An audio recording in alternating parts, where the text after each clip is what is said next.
Acción, tu revista mensual de cine y series, con los mejores estrenos de cine, fichas y reportajes coleccionables, series de televisión y 4 pósters todos los meses.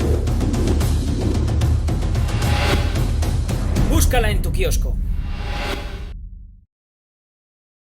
Hola Rafa, ¿qué hay? Vamos a hablar de La Boca del Miedo, película de John Carpenter, del gran John Carpenter. Voy a poner otro librico aquí para que suba esto un poquito, porque si no, voy a tener que estar ahí encogido. Eso es. Vamos a hablar, como digo, de La Boca del Miedo, Rafa, que es la película que has pedido. Como digo, película de John Carpenter. Quiero dar 3 avisos antes de empezar la crítica. Primer aviso: si no habéis visto la película, Rafa la ha visto. El que no haya visto la película debería abstenerse de ver esta crítica, porque vamos a hacer spoiler. Segundo aviso: esto es una videocrítica que procede de la revista Acción. La revista Acción en papel, que podéis conseguir en el kiosco, que está repleta de coleccionables, fichas, pósters, artículos, análisis como este que vamos a hacer aquí en más profundidad incluso, de varios compañeros, los que hago yo también, con mi compañero Jesús Usero, en la revista Acción, y artículos, entrevistas, noticias, estrenos, etcétera. Podéis conseguirla en el kiosco sin ningún problema, y si no, miráis la dirección, si queréis pedirla o suscribiros, lo podéis hacer en las direcciones que os van a aparecer aquí. Y también podéis, si os gusta lo que vais a ver, podéis darle a like y podéis suscribiros también al canal de la revista Acción. ¿De acuerdo?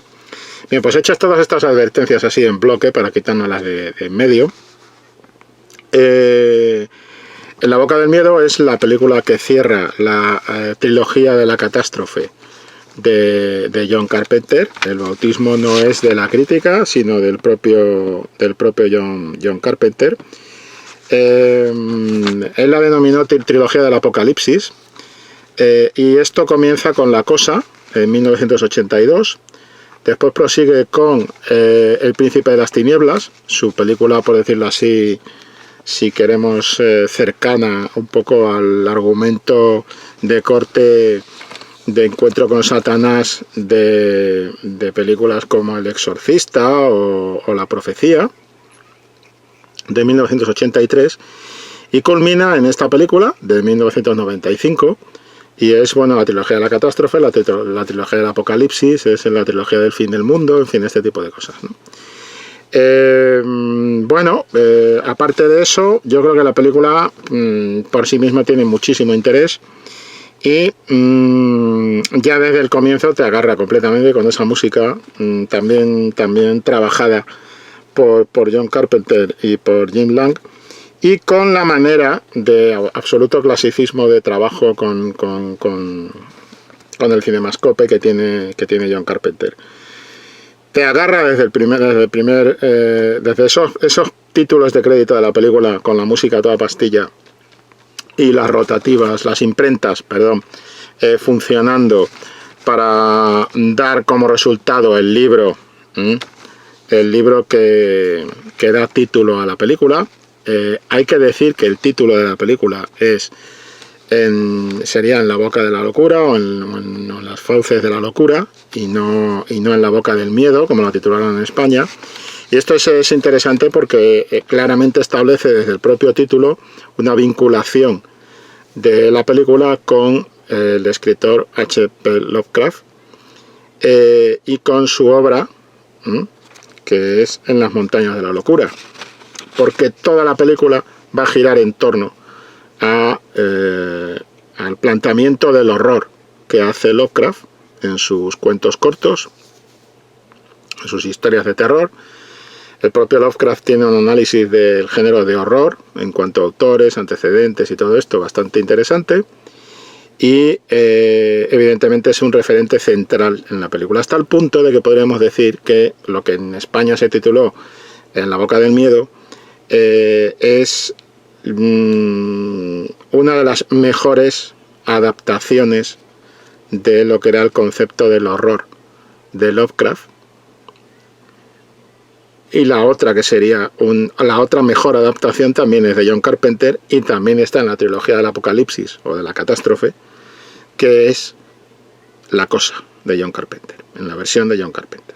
Entonces, eso hay que dejarlo claro, porque va a tomar va a formar parte, digamos, de lo que es el contenido del largometraje, ¿no?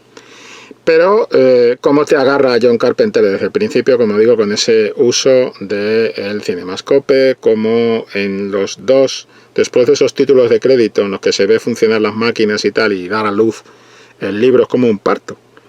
Dar a luz el libro del autor que están persiguiendo, que están buscando durante toda la película, que es un poco el enigma de la película. Después de eso tenemos un plano de una ambulancia que se dirige al manicomio, al psiquiátrico en el que van a ingresar al protagonista, porque la película está contada, como sabes, Rafa, en flashback. Y además un manicomio que, según analistas y demás, y yo coincido con ello, es, digamos, un tipo de asilo psiquiátrico que encaja con la descripción más de los psiquiátricos de Lovecraft que de los psiquiátricos, de los centros también penitenciarios y demás, definidos por el otro autor que va a estar muy metido en esta historia, muy homenajeado, con mucho guiño y demás, que es Stephen King. Digamos que la película aparentemente va navegando de un lado a otro, de Stephen King a Lovecraft, pero vamos a ver cómo esa navegación no es exactamente tal, y cómo hay un dominante, y el dominante es Lovecraft, en todo. En detalles tan pequeños como eso, que el psiquiátrico que te presentan, pues es más Lovecraft que King. Aunque el autor sea un guiño, un homenaje de John Carpenter a su amiguete Stephen King, clarísimo. El autor que buscan. El autor perdido, que es un poco el objeto, búsqueda del tesoro de esta especie de viaje que hace el protagonista y que acabará con él encerrado en este psiquiátrico. Como digo, ese plano de la película, con el que arranca la película, de la ambulancia, que curiosamente, con total coherencia, la ambulancia está jugando con la profundidad de campo y se va acercando a la pantalla, da el giro y sube hacia el psiquiátrico. Va hacia allá, va de derecha del plano a la izquierda. Lógicamente, el siguiente plano de Carpenter va a ser un plano que empieza como con esa especie de centrarse un poco como una especie de claraboya que hay en el techo, y hace un juego de movimiento de cámara, de panorámica vertical, y te baja hasta el doctor, que está siempre sonriente y tal, y resulta particularmente curioso e inquietante, que está hablando del ingreso de este protagonista, ¿no? Y cuando ese doctor se mueva de la imagen, vaya caminando hacia el fondo, hacia un poco lo que es la recepción central del psiquiátrico, veremos cómo ese movimiento lo hará de izquierda del plano a la derecha. ¿Por qué insisto tanto con esta presentación? Porque es una presentación absolutamente clásica, que establece una característica del cine de John Carpenter, y es el absoluto dominio de lo que es el cinemascope. Es un director que sabe llenar muy bien y darle gran dinamismo al cinemascope. No todos son capaces de eso, ni siquiera entre los de la época clásica de Hollywood, que muchas veces tenían problemas para trabajar con este sistema. Y sin embargo, Carpenter no solo puede trabajar con él, sino que sabe llenar, sabe habitar, sabe darle un sentido a ese juego, ¿no? Y después pues tenemos los movimientos de cámara, lo que son los paneos constantemente, para darle un ritmo dinámico a este arranque de la película, que coincide con ese código musical que te ha establecido al principio. O sea, al final lo que vemos es que todo encaja en la presentación de John Carpenter para este arranque de la película, y nos vamos a encontrar con una película que posiblemente es una comedia de terror, pero además de ser una de las, yo diría que una de las mejores comedias de terror, que después se convierte en otra cosa porque tiene una evolución, domina el humor en esa primera parte. Hay mucho guiño, mucha sátira, hay mucho metacine, mucho metarrelato en ese arranque, y que además hace que el espectador sea cómplice desde el primer momento de la película, lo cual está muy bien, porque es casi un guiño a los clásicos de la narración de horror, no solo en audiovisual, sino mucho más a nivel literario. Yo creo que este es un gran homenaje, es como una especie de homenaje, de afecto del director John Carpenter por el género literario de horror. Y todo está elaborado un poco con ese tono inicial como de broma que va definiendo lo que es el personaje protagonista, ¿no? Esa actitud cínica de detective cínico que tiene ante la vida, ante la existencia, y un poco también ese tono cínico que curiosamente es también un homenaje a una película que define cómo no todo es horror en este relato, sino que hay un afecto por los clásicos de un gran clásico como es el cine de John Carpenter. Entonces, por ejemplo, la presentación del personaje en la compañía de seguros, del personaje de Sam Neill en la compañía de seguros, esa presentación del personaje es claramente un guiño a la presentación, el arranque del personaje de Edward G. Robinson en un clásico del cine negro como es Perdición. Es decir, Edward G. Robinson en Perdición interpretaba el papel de un investigador de seguros que lo que hace es investigar que no se perpetren fraudes en los que reclaman, en los clientes que reclaman el pago de un seguro a la compañía, y es la misma actividad que realiza Sam Neill en esta película. Hay un cierto guiño en eso. En una película que, como digo, arranca con mucho humor, en la propia interpretación de Sam Neill, que está genial, en esa vis cómica, primero cómica y después cínica, desde el principio de la película. E incluso al final acabará riéndose y esa risa se convertirá casi en llanto, en queja cuando acaba el largometraje, ¿no? Cuando está viendo en la película, cuando está viendo en el cine todo aquello que ha pasado en la película viendo la vez. Todo está lleno de guiños, y veremos cómo hay cierta coherencia de principio y de final en el planteamiento de John Carpenter, porque por ejemplo cuando este señor es ingresado en la celda número 9, que además es el mismo número que va a tener después la habitación que coja en el hotel del pueblo este, vamos a llamarlo fantasma o inexistente, que sí que existe, pero en otro plano, en fin. Es también el número 9 en el hotel, como es el número 9 de la celda acolchada que le dan en el psiquiátrico.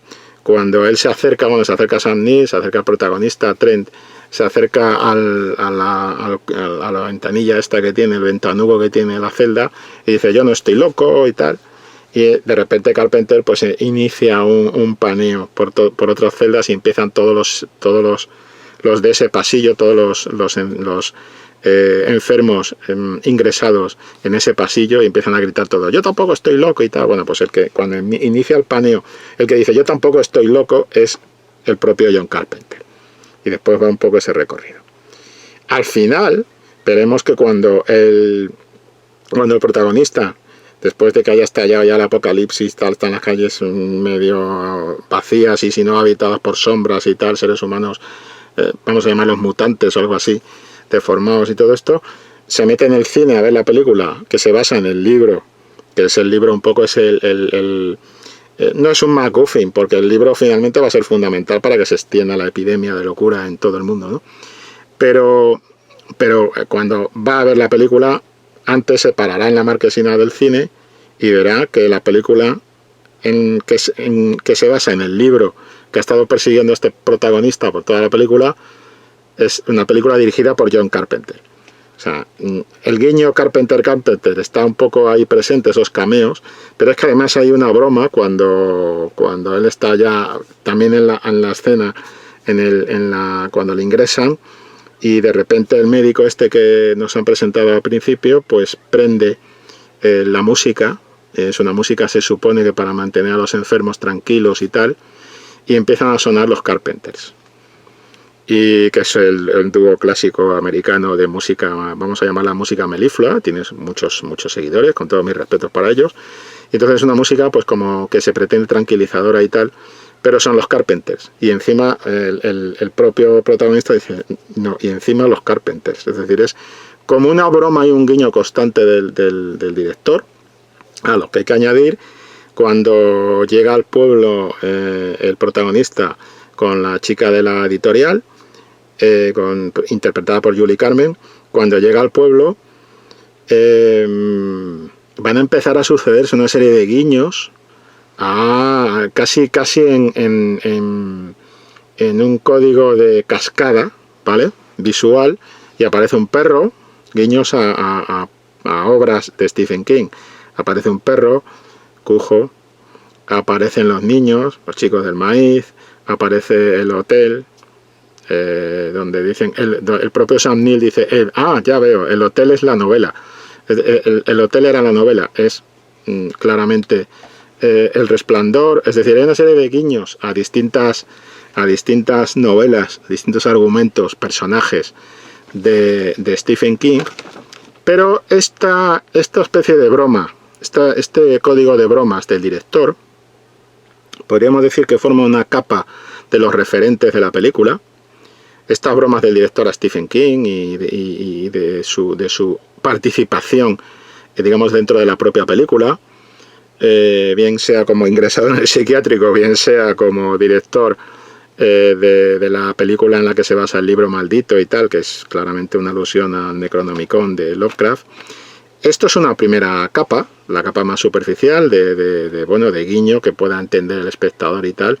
Como hay otros gestos, por ejemplo, que introduzca, hay un momento en que en el hotel, creo que era en el hotel, está viendo Sam Neill una película que curiosamente era una de las películas favoritas de infancia de John Carpenter, de estas fricadas de mezcla de ciencia ficción y de terror de los años 50 hechas con 4 duros en Estados Unidos, una película con gorila con un casco de astronauta y tal. Este tipo de guiños, o por ejemplo como el personaje de Julie Carmen, cuando entra a ver al escritor, interpretado por Jurgen Prochnow, en los primeros planos que él hace Carpenter a Julie Carmen están jugando mucho con el juego de ojos y demás. Y Julie Carmen a mí me da la impresión de que está siendo en ese momento casi un eco de aparte de ser digamos, dentro del relato, está haciendo una función que va moviéndose desde un punto de arranque casi de presentación tipo Mujer Fatal, hasta ir deslizándose, hasta convertirse en un momento de relato casi en Alicia en el País de las Maravillas. Vamos a ver ahora, cuando vamos a hablar de ello, cuando van a pasar al otro lado de la realidad, y después va a progresar y se va a acabar convirtiendo en una especie de guiño con ese juego de los ojos que tiene la actriz, en un guiño de la protagonista de una película de uno de los títulos icónicos del cine de terror europeo, que es La Máscara del Demonio, de Mario Bava, y ahí está haciendo un poco el papel de la protagonista de La Máscara del Demonio, no el papel de bruja que tiene en La Máscara del Demonio, sino un poco una especie de guiño o de eco de esa actriz que tenía unos ojos muy significativos, que fue un sex symbol del terror en una etapa concreta. Y de estos hay guiños en la película los que quieras.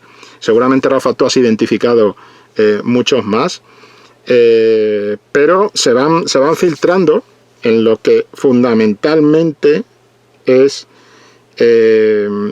Bárbara Steele, se llamaba la actriz, que estaba buscando en mi chuleta que tengo aquí, porque claro, me tengo que hacer mis notas de lo que voy viendo en la pantalla para que no todo se me olvide.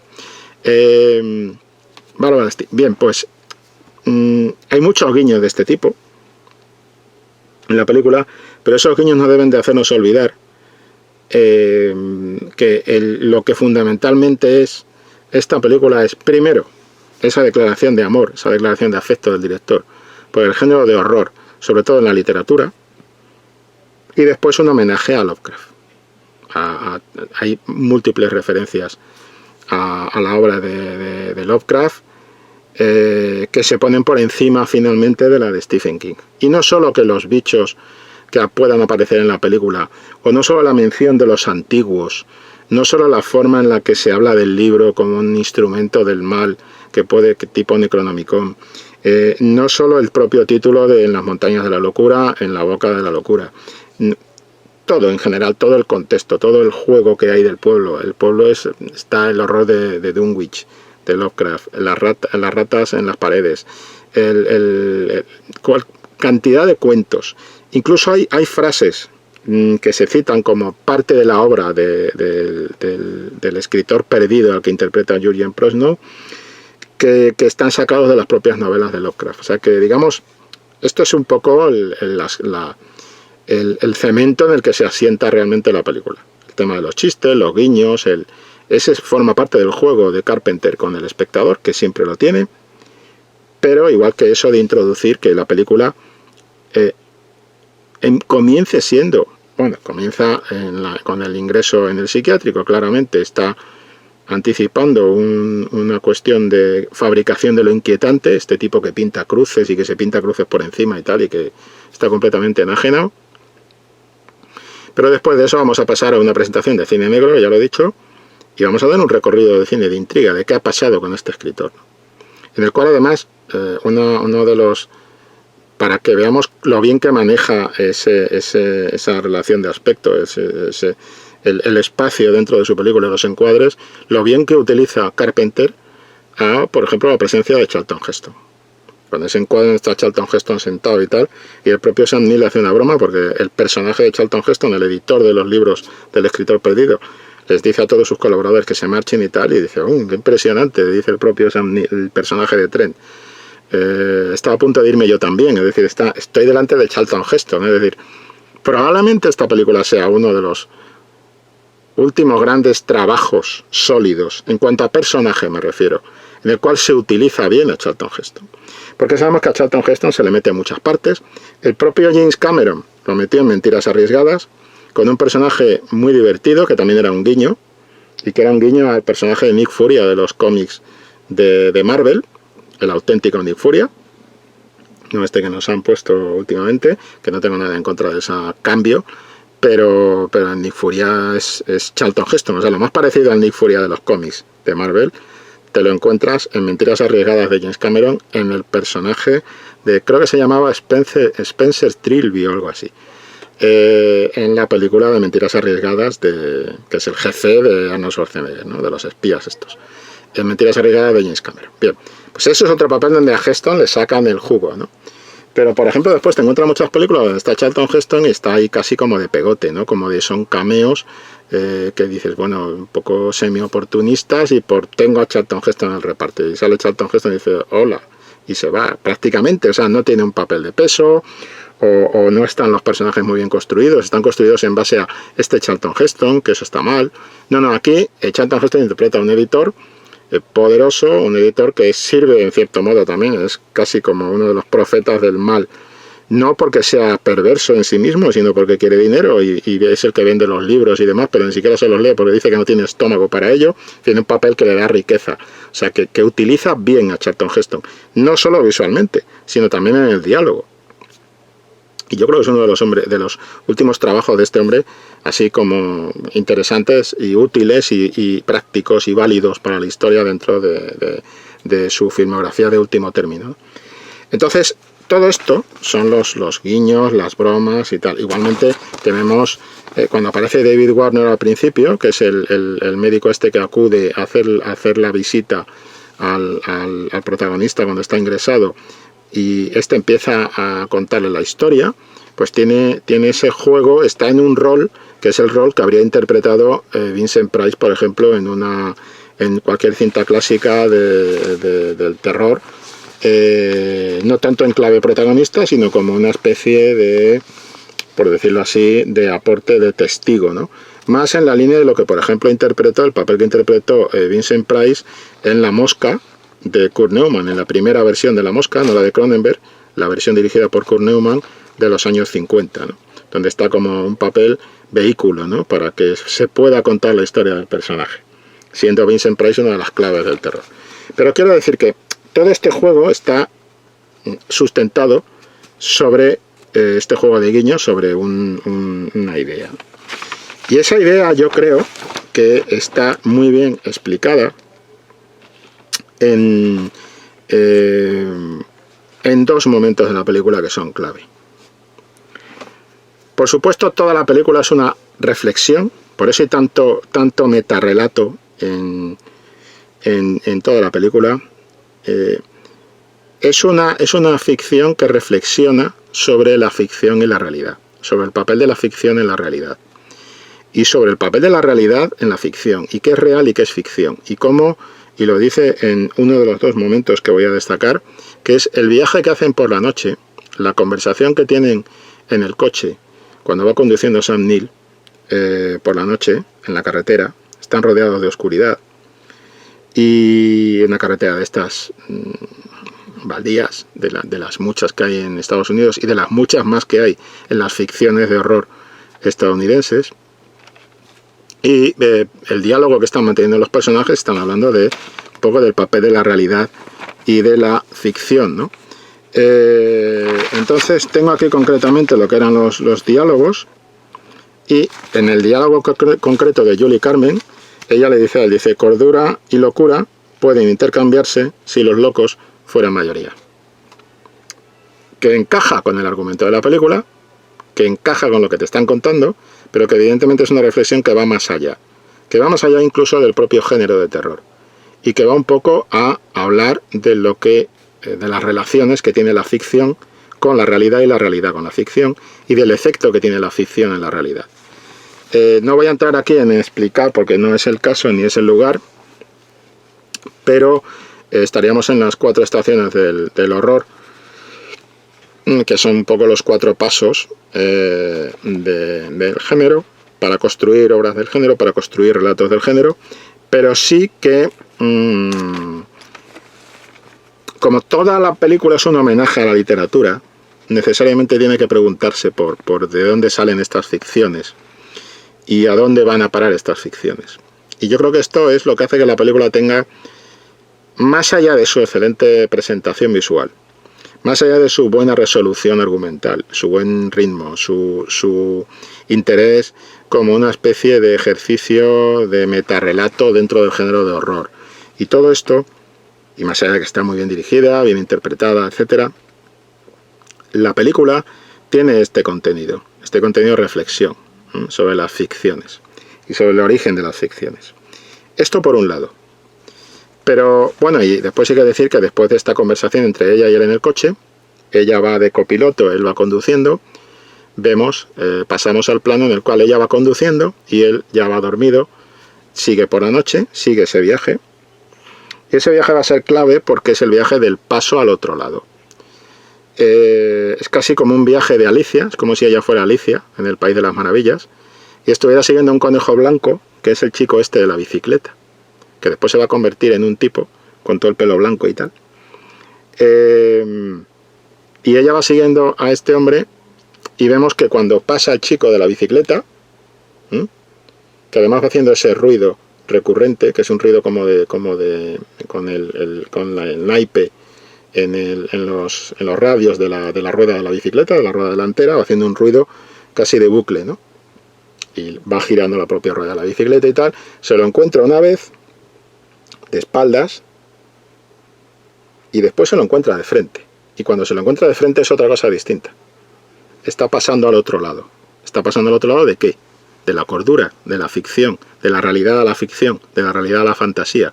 Está pasando al otro lado de la locura, de alguna forma, ¿no? De la racionalidad. La racionalidad se está quedando atrás y ella está entrando. Por eso ella le dirá después a él: me estoy perdiendo, me pierdo. Cuando ella pasa por la noche con él al otro lado, que entran como en ese mundo de fantasía, ya digo, como si fuera Alicia persiguiendo al conejo blanco, y pasa al otro lado del espejo, automáticamente John Carpenter va a hacer un juego de maestro del lenguaje que es sencillo, porque los grandes maestros trabajan con herramientas muy sencillas y que el público puede interpretar rápidamente, incluso a nivel subliminal, sin estar pendiente de ellos, pero lo que se produce es un salto de eje. Y entonces, después de un plano con ella, veremos que se produce ese salto de eje en el que el coche va en sentido contrario, como iba en principio. Hemos visto un plano de ella y el plano siguiente no encaja, no monta es un salto de eje voluntario para mostrarnos cómo ya estamos al otro lado. Hemos pasado al otro lado. Pasa el coche y se produce ese juego de salto de eje. Entonces vamos a encontrar con ese tipo al que atropella y que es un poco esa función, ¿no? Y cuando lo vamos a ver cómo hay una especie de esta especie de molinete que da vueltas, que también está hablando de ese círculo. Cuando Sam Neill posteriormente intenta escapar, va a estar metido en un bucle. Siempre va para el mismo sitio del que ha salido, que es donde está la multitud esperándole con las hachas, las hogueras y tal. Una y otra vez va dando esa idea recurrente que tiene un poco también que ver con la reflexión sobre la pérdida de la razón y que está, digamos, elaborando ese primer fondo del relato, ¿no? Esa reflexión sobre la ficción, la realidad y qué es la realidad y qué es ficción y demás. La locura y la cordura. Ese juego entre la locura y la cordura. Pero es que Carpenter no se podía quedar ahí. Carpenter tiene una serie de preocupaciones en su cine, como todos los maestros, como todos los autores, tienen unas preocupaciones que son recurrentes en su cine y que aparecen una y otra vez en sus historias. Sean de las mejores o de las peores. Y cuando esto es la primera, la segunda secuencia que yo destaco es el encuentro del protagonista con el escritor, y en ese encuentro del protagonista con el escritor nos vamos a encontrar lo que es un poco vamos a decirlo así, el contenido temático que interesa a John Carpenter desde un punto de vista, si se quiere, político. Y ese contenido temático es un poco el juego, es decir, lo que le dice el escritor al protagonista. Cuanto más gente crea, más rápido será el viaje. Es decir, la idea es, cuando la gente empiece a perder su capacidad de diferenciar entre la fantasía y la realidad, muchos seres, estos seres de la oscuridad que encajan con los antiguos de Lovecraft, iniciarán su viaje de regreso. Es decir, todo esto está girando en torno a la pérdida de la razón, al zambullirse en la locura, que es de lo que te hablaba también El Resplandor, porque El Resplandor es una película tal como la interpreta, tal como la traduce, tal como la recrea Stanley Kubrick en su película, es una película sobre zambullirse en la locura. Y esto es de lo que te está hablando también John Carpenter. ¿Qué pasa si se produce una locura colectiva? La humanidad suele repetir cíclicamente momentos de locura colectiva, continuamente. Y mira, yo antes de grabar esta videocrítica, estaba viendo las noticias, y en las noticias pues estaban en Brasil, durante la pandemia, pues habían abierto un comercio nuevo con grandes rebajas. Y se habían saltado con todo lo que llevan sufriendo en Brasil, con la cantidad de gente que ha muerto y que está muriendo en Brasil, con la pandemia, con las cifras atroces, que es el segundo país, creo yo, que tiene, en el momento que estoy hablando y haciendo esta crítica, es el segundo país con más fallecidos por el tema del coronavirus, del COVID-19 y todo esto. Y había una multitud, una masa, esperando fuera de la tienda. Las imágenes eran perturbadoras y hubieran servido para meterlas directamente en una peli de Carpenter, hablando sobre esto. Cuando tiran de las puertas para arriba, entra esa masa y corre, pelea, tropieza, se estrella para conseguir productos más baratos. Ese es un momento de locura. O sea, de lo que está hablando Carpenter no podemos decir, esto es ficción, bueno, sí, está bien. No. La humanidad es proclive a caer en estos momentos de locura, lo estamos viendo reiteradamente durante toda esta pandemia del COVID-19, esta etapa de pandemia, que esto es una etapa, que es que, quiero decir, tampoco hay que mantener la calma, esto es una etapa de la historia actual que estamos viviendo. Pero están produciéndose esos actos de locura. Pero es que recurrentemente piensa en el terror, por ejemplo, en la época del terror en la Revolución Francesa. Y cabe pensar en cualquier matanza de Hutus y de Tutsis en África. Es decir, la facilidad que tenemos como seres humanos de cualquier etnia, país y condición, ¿eh?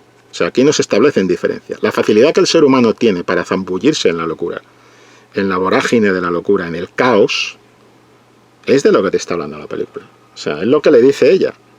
Solo hace falta que suficiente gente, si la gente que se zambulla en la locura, si los locos empiezan a dominar la situación, tienes, digamos, el sembrado preparado para que se organice el caos. O sea que lo que se está hablando en la película tiene esta segunda lectura tan interesante. Estamos hablando de una peli de 1995, anterior a los atentados de las Torres Gemelas de septiembre de 2001, anterior a todo el tema del caos que hemos visto en las ciudades con los atentados terroristas, anterior a pandemia COVID-19, anterior a todo esto. Es decir, estamos en 1995, pero es así, se rasga.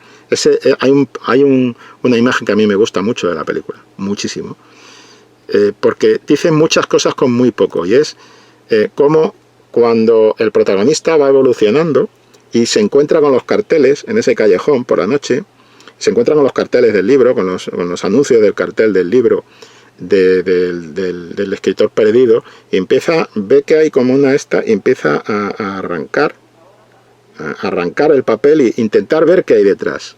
Claro, es que es la curiosidad del ser humano. También es un motor para este juego que nos está planteando. Nuestra propia curiosidad nos lleva, en cierto modo, también a meternos en huertos y demás. Y la curiosidad es imprescindible, porque la curiosidad nos hace sobrevivir, pero también nos pone en cuestión.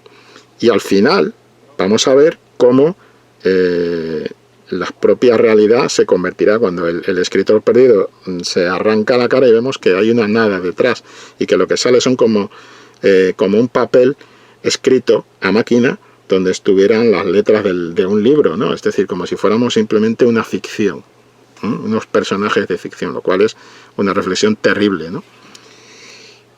Ese tema de la locura y de la pérdida de la razón va a entrar también en la dinámica, también de clave política, en la conversación que tiene con el escritor, el protagonista, cuando el escritor le viene a decir esto de: tú eres una creación mía, tú no existes, a ti te he creado yo, que es un poco lo realmente inquietante, ¿no? Y es cuando el otro le contesta: yo sé lo que soy, no sé quién soy, sino sé lo que soy. Ese juego, cuando Sam Neill contesta a Julian Plotno en ese diálogo final: yo soy real y nadie tira de mis hilos, no soy ninguna ficción. Todo ese juego de diálogo que se está manejando ahí en esa parte final, esa frase tremenda del escritor cuando dice: pienso, luego existes. Y cuando le dice: yo soy Dios, no me voy a ir a ningún sitio, cuando se pega a él en el autobús también, ¿no? Es esa pérdida de la identidad. La locura incluye esa pérdida de la identidad, de dejar de saber quién eres o qué papel tienes, ¿no? en este juego de la vida y demás. Entonces vemos a Trent frente al abismo, cuando se asoma al abismo, que es el final del segundo acto. Y después hay todo un tercer acto donde vienen las consecuencias de todo esto que ha pasado. Cuando él sale del pueblo y, quiera o no, acaba convirtiéndose en un profeta de este escritor que ha escrito el libro maldito. Pero el sustrato de carácter ideológico, incluso político, ya está ahí. Porque lo que nos estamos encontrando en esta parte de En la boca del miedo es el mismo contenido que podemos encontrar en la película Day Life, también del mismo director, de John Carpenter. La de Están vivos, está de las gafas con la invasión alienígena y el tipo que se pone las gafas de sol, y con esa gafa de sol ciertamente identifica que estamos rodeados de alienígenas por todas partes. Las teorías de conspiración, la idea conspiranoica, las paranoias de todo tipo, está hablando de lo mismo, de cómo una sociedad se deshace, se desarticula. Y el problema es que lo estamos viendo en los informativos. Es decir, no es por ponerme apocalíptico, no es eso.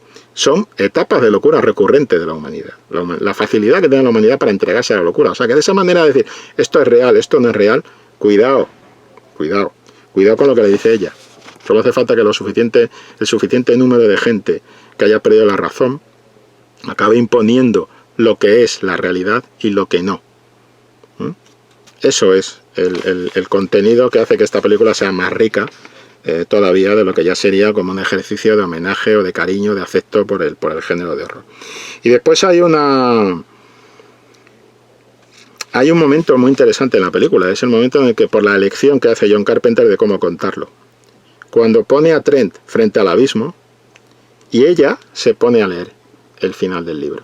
Entonces estamos oyendo lo que dice ella, que sería horror literario con descripción literaria, y estamos viendo cómo funciona con descripción literaria. Estamos visualizando lo que ella lee, pero lo que vemos en pantalla es un plano de Sam Neill. Un plano, creo que es, no sé, no recuerdo exactamente si es plano medio corto o primer plano, pero en cualquier caso es un plano de Sam Neill mirando hacia el vacío. Creo que es plano medio corto, medio largo más o menos. Pero bueno, es un plano de Sam Neill mirando hacia el vacío, hacia esa oscuridad, pero en ese momento John Carpenter no decide mostrarnos esos bichos que van trepando desde la oscuridad a medida que la gente, el efecto del libro volviendo loca a la gente y tal. No. Él hace una elección. Él no solo nos muestra a Sam Neill, porque quiere que en ese momento nosotros estamos operando con el horror a un nivel literario. Domina lo verbal sobre lo visual. Y es casi como un reconocimiento, como lo es toda la película, no de que al cine le falte poder para crear el horror. Eso no te lo puede decir John Carpenter, que es uno de los maestros del terror del cine. No. Pero lo que sí que está haciendo es algo muy interesante, muy inteligente, y es diferenciar el lenguaje del horror literario y el lenguaje del horror cinematográfico. Y él elige que lo bueno para la película en ese momento es ver a Sam Neill mirando hacia el vacío sin mostrarnos lo que ve en el vacío, dejando que nosotros habitemos con nuestra imaginación el vacío, con lo que está leyendo ella. ¿Por qué? Porque ese es el tema de la película. Nuestra locura tiene que estar visualizando a esos bichos. Es decir, se supone que el libro vuelve loca a la gente que lo lee, o en este caso que lo escucha. Condiciona de alguna manera. Y lo que nos muestra John Carpenter en ese momento es genial, porque es un reconocimiento del relato literario, del horror literario, en su capacidad para plantar imágenes en la mente del espectador. Por eso solo nos muestra a Sam Neill en el plano, no nos muestra a los bichos. Después sí, después va a tener que ceder, lógicamente, a lo que es el espectáculo visual, porque él está dirigiendo una película.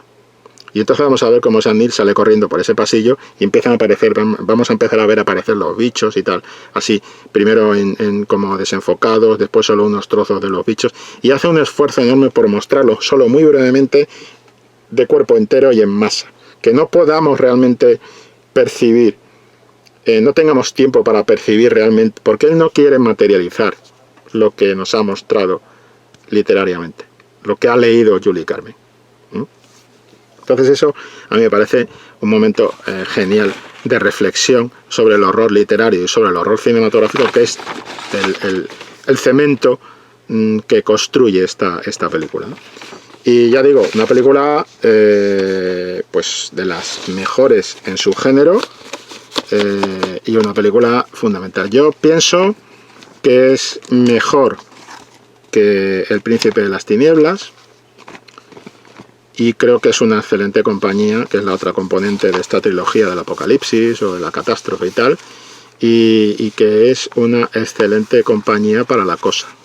Está sobre todo muy unida a La Cosa, a la versión de John Carpenter de La Cosa.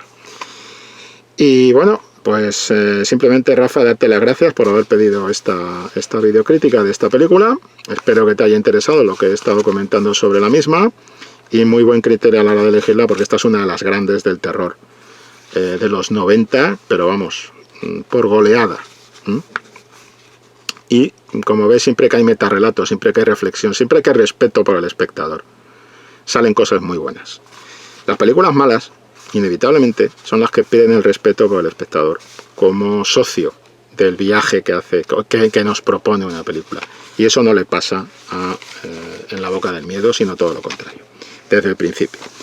Bueno, pues nada, lo dicho, le podéis dar a like, podéis suscribiros al canal, recordad, Revista Acción en los kioscos. Rafa, muchas gracias por haber pedido la crítica, y nada, nos vemos en otra. Hasta luego. Acción, tu revista mensual de cine y series, con los mejores estrenos de cine, fichas y reportajes coleccionables, series de televisión y 4 pósters todos los meses. Búscala en tu kiosco.